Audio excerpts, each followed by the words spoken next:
সকল প্রিয় ছাত্রছাত্রীরা এডুইন্সের আরো একটি ভিডিওতে তোমাদের সকলকে স্বাগতম। আজ আমি দশম শ্রেণী জীবন বিজ্ঞান বিষয়ের প্রথম অধ্যায় থেকে 2026 সালে মাধ্যমিকের জন্য গুরুত্বপূর্ণ দুটো প্রশ্ন নিয়ে চলে এসেছি। দেখো, ফার্স্টে আমি কি লিখেছি, পার্থক্য লেখো ডায়াবেটিস মেলিটাস এবং ডায়াবেটিস ইনসিপিটাস। দেখো, ডায়াবেটিস মেলিটাস আর ডায়াবেটিস ইনসিপিটাস কাকে বলে? ফার্স্টে লিখছি ডায়াবেটিস মেলিটাস। এটাকে আমরা আরেক কথায় মধুমেহ রোগও বলে থাকি, মধুমেহ রোগ। আরো যদি সরল ভাষায় বলতে চাই তাহলে আমরা বলি যে সুগারের পেশেন্ট, মানে কি, মানে ডায়াবেটিস মেলিটাসের পেশেন্ট, ডায়াবেটিসের পেশেন্ট বলে থাকি আমরা, ডায়াবেটিক পেশেন্ট বলে থাকি। অ্যাকচুয়ালি সেটা মিন করে হচ্ছে ডায়াবেটিস মেলিটাসকে বা মধুমেহ রোগ। তাহলে ডায়াবেটিস মেলিটাস কেন হয়? ইনসুলিন যে হরমোন রয়েছে আমাদের শরীরে, ইনসুলিন হরমোনের কম ক্ষরণের জন্য কিন্তু এই ডায়াবেটিস মেলিটাস বা মধুমেহ রোগ হয়ে থাকে। ইনসুলিন হরমোন কি করে? আমাদের শরীরে শর্করার মাত্রা হ্রাস করতে বা কমাতে সহায়তা করে। ইনসুলিন যে আমাদের অগ্নাশয়ের আইলেটস অফ ল্যাঙ্গারহ্যান্স গ্রন্থির বিটা কোষ থেকে ক্ষরিত হচ্ছে এবং ও কি করছে দেখো, ইনসুলিন ফার্স্টে হচ্ছে গ্লাইকোলাইসিস পদ্ধতিতে সহায়তা করে, গ্লাইকোলাইসিসের সহায়তা করে, গ্লাইকোজেনেসিসের সহায়তা করে, গ্লাইকোজেনেসিসের সহায়তা করে, আর নিওগ্লুকোজেনেসিসে বাধা দেয়। নিওগ্লুকোজেনেসিস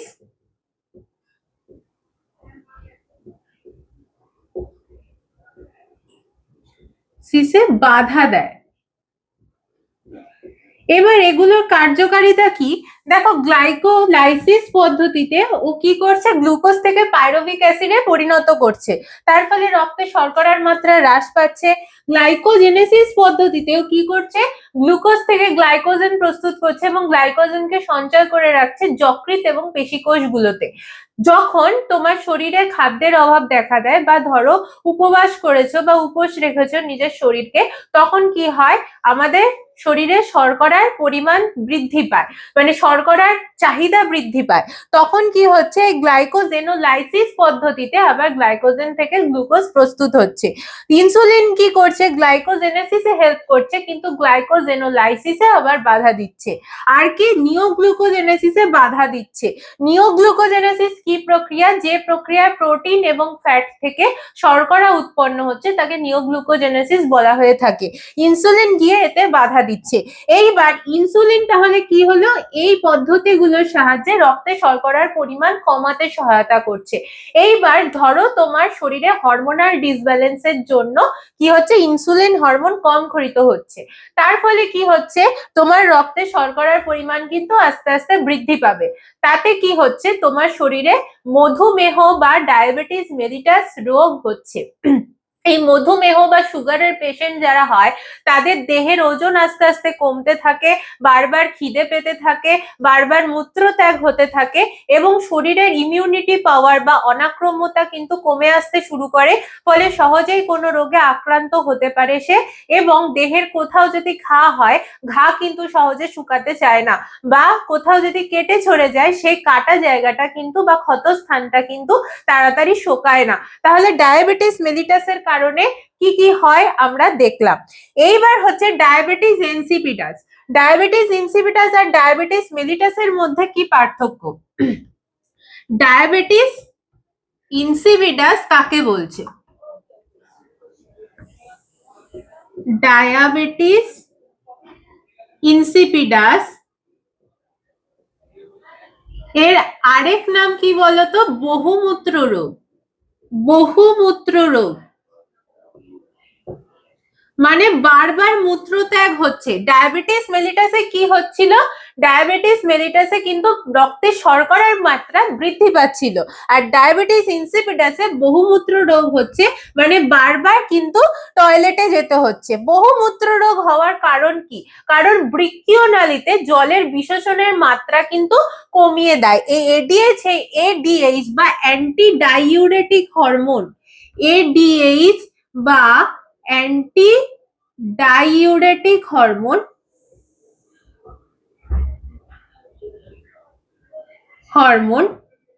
এ কি করে বলতো? এ কোথায় উৎপন্ন হয়?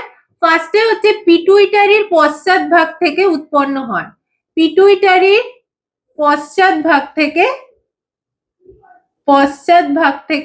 উৎপন্ন হয়।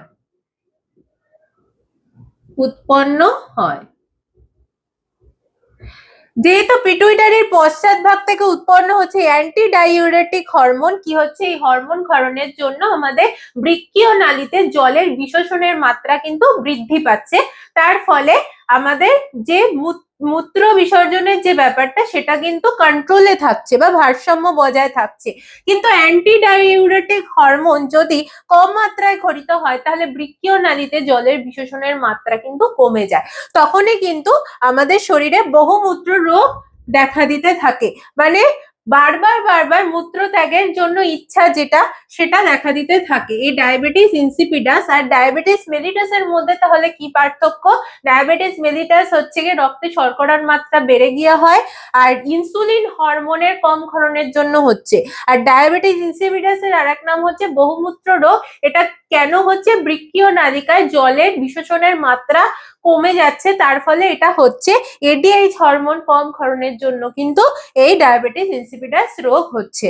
তাহলে ডায়াবেটিস মেলিটাস আর ডায়াবেটিস ইনসিপিডাসের পার্থক্য আমরা বুঝলাম। এইবার দেখো সেকেন্ড কোশ্চেন কি বলেছে? অ্যাড্রিনালিনকে কেন জরুরিকালীন বা আপৎকালীন হরমোন বলা হয়ে থাকে? অ্যাড্রিনালিনের দুটি কাজ লেখো।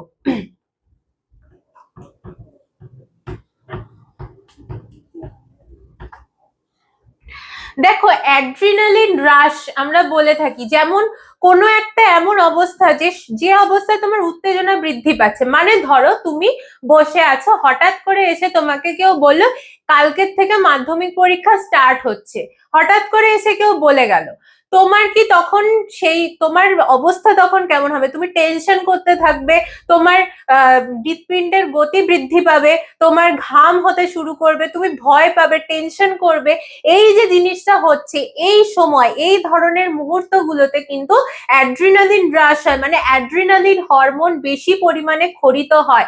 তার ফলে তোমার শরীরে ঘাম দিতে শুরু করে, তোমার কিন্তু টেনশন হতে শুরু করে, তোমার হৃৎপিণ্ডের গতি বৃদ্ধি পায়।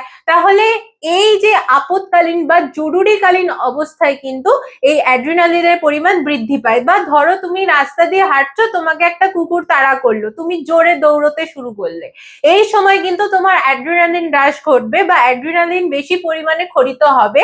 তোমার কিন্তু রক্তবাহ সংকুচিত হতে শুরু করবে, হৃদস্পন্দনের গতি বৃদ্ধি পাবে, ব্রঙ্কিওল গুলো প্রসারিত হবে, ফুসফুসের গহ্বর বৃদ্ধি পাবে এই অ্যাড্রিনালিন হরমোনের কারণে।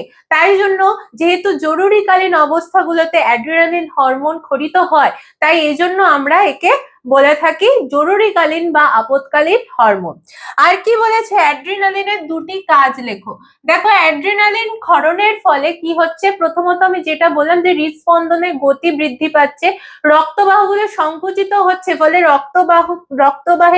রক্তের চাপ বৃদ্ধি পাচ্ছে, রক্তের চাপ বৃদ্ধি পায়, উচ্চ রক্তচাপের জন্য কিন্তু অ্যাড্রিনালিন হরমোন দায়ী।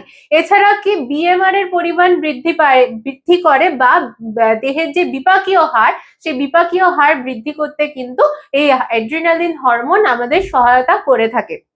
তাহলে অ্যাড্রিনালিন হরমোনের কাজ পড়লাম, কখন এটি ক্ষরিত হয় সেটাও পড়লাম, এবং কেন এটাকে জরুরিকালীন বা আপৎকালীন হরমোন বলা হয় সেটাও আমরা পড়লাম। তাহলে আজকের ভিডিও এই পর্যন্তই। ভিডিওটা কেমন লাগলো তোমরা অবশ্যই আমাদের কমেন্ট করে জানাবে। এরকম আরো কিছু শিক্ষামূলক ভিডিও পেতে অবশ্যই আমাদের এডুইন্স ইউটিউব চ্যানেলটাকে সাবস্ক্রাইব করবে, ফলো করবে, এবং আমাদের যে ফেসবুক পেজটা রয়েছে সেটাকে লাইক, কমেন্ট, ফলো এবং শেয়ার করবে। ধন্যবাদ। Edwins Learn, Grow, Succeed.